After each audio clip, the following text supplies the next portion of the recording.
But first, don't be afraid to come forward. That's the message today from victims' advocates who fear they may feel abused a second time after a recent SAPD controversy. Good afternoon, I'm Deborah Knapp. And I'm Jeff Brady. The Department's Special Victims Unit mishandled more than 130 cases. Eyewitness News reporter Henry Ramos spoke with a survivor today who's appalled at the injustice. Sandy Salazar is sharing her story of hope at the Nuestras Voices National Bilingual Sexual Assault Conference downtown. For 14 years, it was pain. It wasn't just sexual assault. She was physically and mentally abused. And being here today, she describes it in one word. Alive. I am a survivor. She says during this difficult time, she didn't have a life. It's not yourself.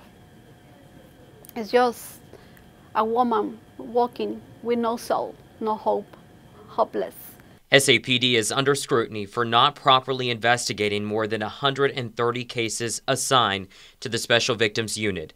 The department investigates accused sex offenders and family violence cases. Salazar says it is sad. We're not talking about just a thing. We are talking about humans being. Laura Zarate is with Artesana, or Art Heals.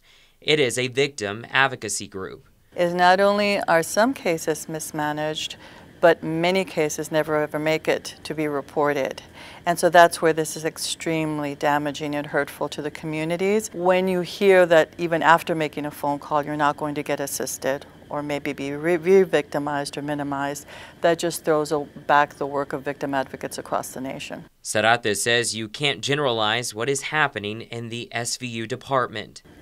But we do need to be vigilant whenever there is any kind of indicator that survivors of any community are not being given the full support that they need to help their process of healing. Zarate and Salazar hopes this does not discourage victims to seek justice. And many people are still lost. They don't find the light, they don't have hope, but they are a light and there's hope. The women encourage victims to contact the local rape crisis center. In terms of the SVU unit, Detective Kenneth Valdez was fired.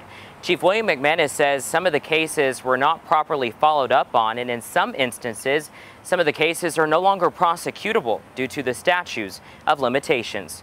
Reporting from SAPD headquarters, Henry Ramos, KENS 5 Eyewitness News.